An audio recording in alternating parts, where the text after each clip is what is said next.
Universal human values unit 4 की quick short की video में आपका स्वागत है। जो भी सारे टॉपिक्स को हम लोग इस वीडियो के अंदर कवर करने वाले हैं वो आप अपनी स्क्रीन पर देख सकते हैं। होल एग्जिस्टेंस एज को एग्जिस्टेंस, जिसको कि हम लोग सह अस्तित्व बोलते हैं। इसका सिंपल मतलब ये होता है कि धरती पर कोई भी ऐसी चीज़ नहीं है जो अकेले अपने आप में सर्वाइव कर सकती है। जैसे अगर हम ह्यूमंस की बात करें तो ह्यूमंस नेचुरल रिसोर्सेज पर डिपेंड करते हैं।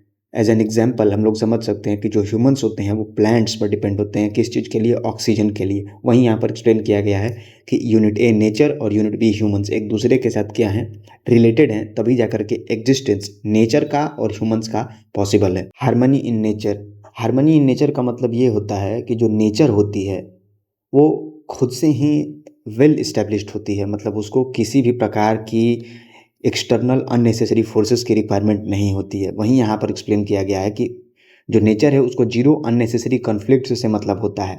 जैसे अगर हम लोग एग्जाम्पल के थ्रू समझना चाहें तो जो क्लाउड्स होते हैं या फिर जो रेन होती है वो रिवर्स के अंदर जाती है और रिवर के अंदर जो प्रोसेस होता है वो इवेपोरेशन होता है। यानी ये एक जो प्रोसेस है ये कंटिन्यूअस प्रोसेस है। इसके अंदर किसी भी प्रकार के किसी भी ह्यूमन की या फिर किसी भी स्पेसीज की डिस्टर्बेंस की रिक्वायरमेंट नहीं होती है।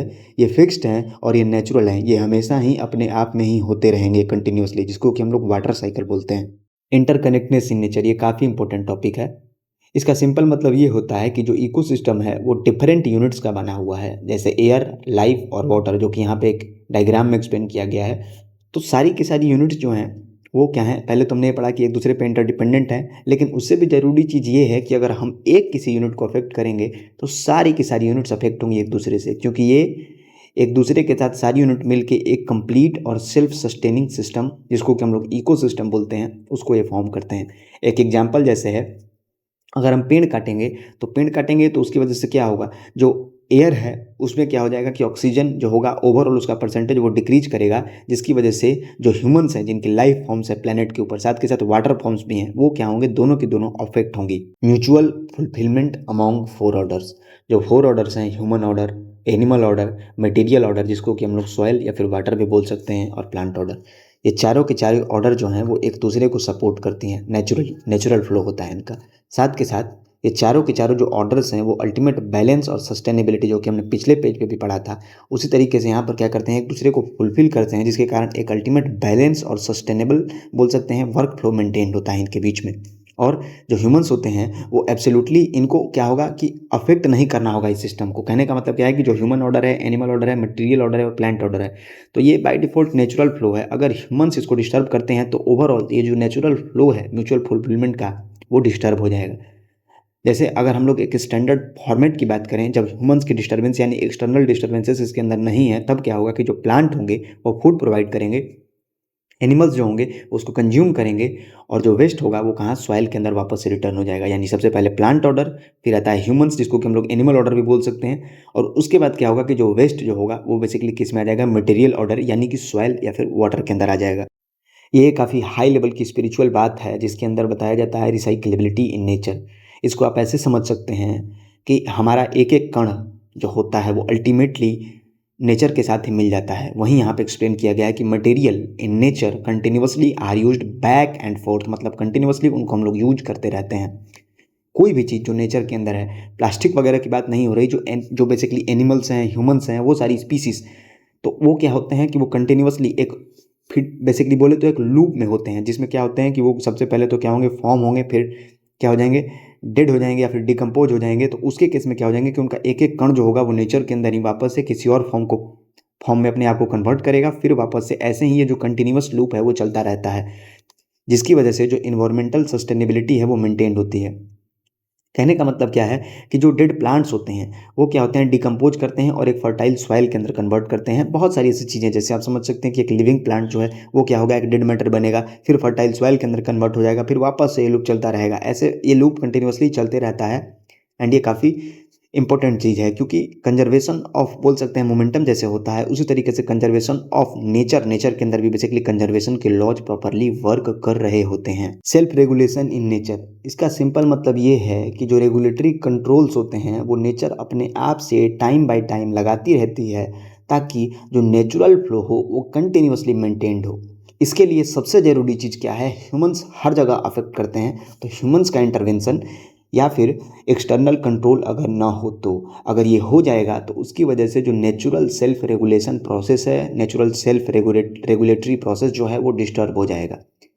लेकिन सबसे ज़रूरी चीज़ क्या होती है कि जो डिस्टर्बेंसेस होती हैं वो नेचर कोशिश करती है कि वापस से उसको क्या करे कि मतलब जैसे कोई अगर घाव लगा है तो उसको नेचर वापस से सोचती है कि कवर कर ले और वापस से अपने नेचुरल फ्लो जो कि अपना एक्चुअल फ्लो था उसके अंदर आ जाए।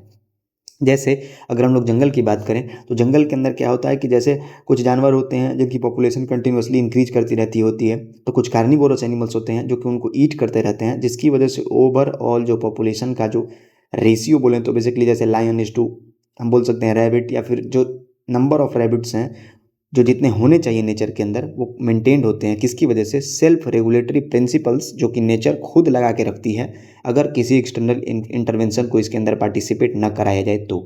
वहीं यहाँ पे एक्सप्लेन किया गया है कि अगर मान लेते हैं जैसे ओवर पॉपुलेशन की वजह से इम्बैलेंस क्रिएट होता है तो उसको डिफरेंट तरीके से नेचर रेगुलेट कर सकती है। जैसे कुछ अगर कार्निवोरस एनिमल्स हैं तो उनके थ्रू कर सकती है, या फिर अब जैसे पॉपुलेशन बहुत ज़्यादा हो जाएगा तो फूड की जो स्कार्सिटी होगी वो इंक्रीज करेगी, या फिर कभी कुछ ऐसे डिजीज स्प्रेड हो जाएंगी जिसकी वजह से काफ़ी लोग मतलब डिजीज की वजह से अफेक्ट हो जाएंगे, वो हो सकता है। फिर क्या हो सकता है कि जो बहुत पॉपुलेशन हो जाएगी तो काफ़ी लोगों को खाना सही नहीं मिलेगा, माल न्यूट्रिशन के शिकार हो जाएंगे, जिसकी वजह से जो बैलेंस होगा वो वापस से रीस्टोर होगा। लेकिन जो नेचुरल बैलेंस स्टोर होने में टाइम जो लगता है वो काफ़ी ज़्यादा होता है, क्योंकि नेचुरल प्रोसेसेस को डिस्टर्ब करना अपने आप में एक बोले तो इम्प्रॉपर प्रोसेस है जो कि न किया जाना चाहिए, क्योंकि नेचुरल प्रोसेस को वापस से अपने रियल रिजाइम, अपने रियल पोजीशन, अपने रियल वर्किंग फ्लो में आने में काफ़ी टाइम लगता है। जैसे नेचर के अंदर एग्जिस्टेंस के जो प्रिंसिपल्स हैं वो फॉलो होते हैं, उसी तरीके से स्पेस के अंदर भी ये को एग्जिस्टेंस के प्रिंसिपल फॉलो होते हैं।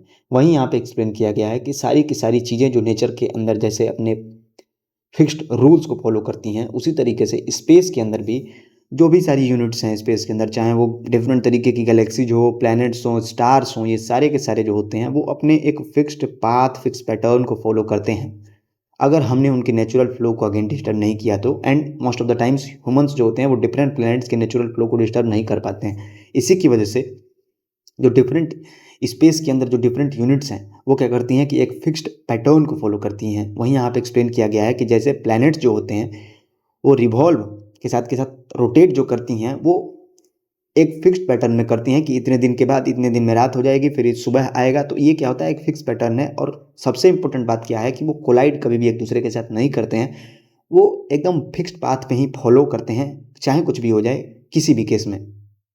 ये भी काफ़ी इंपॉर्टेंट टॉपिक है, लोग इसको समझ नहीं पाते हैं और नेचर जो होती है उसको काफ़ी ज़्यादा हार्म करते हैं। हॉलिस्टिक परसेप्शन ऑफ हार्मनी, इसका मतलब ये हुआ कि हार्मनी को देखने का जो दृष्टिकोण, जो नज़रिया है वो बेसिकली कैसा होना चाहिए, हॉलिस्टिक होना चाहिए। क्यों? हम समझते हैं जो हार्मनी होती है उसको बेसिकली हमने पढ़ा कि अलग अलग लेवल्स होते हैं, चाहे नेचर की बात करें चाहे स्पेस की बात करें, हर एक जगह पे अलग अलग लेवल्स होते हैं। अलग अलग चीज़ें अलग अलग लेवल्स पे पार्टिसिपेट करके अलग अलग यूनिट्स या फिर अलग अलग लेवल्स बनाती हैं।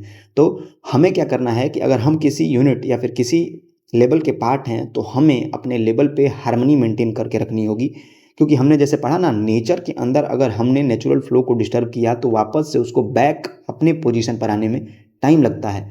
तो हमें क्या देखना है कि अपने अपने लेवल को तो देखना ही है, साथ के साथ एक बड़े पिक्चर ऑफ एग्जिस्टेंस को भी देखना है, जिसके अंदर नेचर आती है, सोसाइटी आता है, इंडिविजुअल आती है, फैमिली आती है। और यहाँ पर बेसिकली वही बोला गया है। तो समझने वाली बात क्या है कि अगर इंडिविजुअल अपने आप को प्रॉपर तरीके से मेंटेन करेगा तो उसकी फैमिली भी प्रॉपरली मेंटेन्ड होगी, साथ के साथ सोसाइटी प्रॉपरली मेंटेन्ड होगी। मतलब the work must be started from a very basic level, वहीं यहाँ पे एक्सप्लेन किया गया है।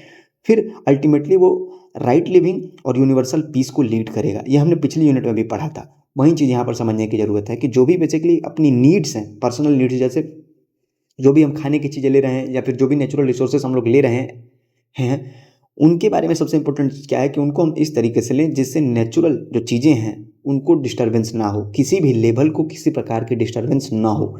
जैसे अगर हम फूड लेते हैं तो हमें एक बार ये देखना होगा कि हम जो फूड ले रहे हैं उसकी वजह से किसी फिक्स्ड ऑर्डर, जैसे एनिमल ऑर्डर है, ह्यूमन ऑर्डर है, सॉइल ऑर्डर है, तो इनको, या फिर बेसिकली मटेरियल ऑर्डर है, उनको किसी प्रकार के डिस्टर्बेंसेस ना हो। ये सबसे ज़रूरी चीज़ है। Thank you. अगर यहाँ तक आपने वीडियो देखा है तो PDF की लिंक आपको डिस्क्रिप्शन में मिल जाएगी, और PDF के अंदर लास्ट में एक समरी का पेज भी दिया गया है, वो भी आप देख सकते हैं।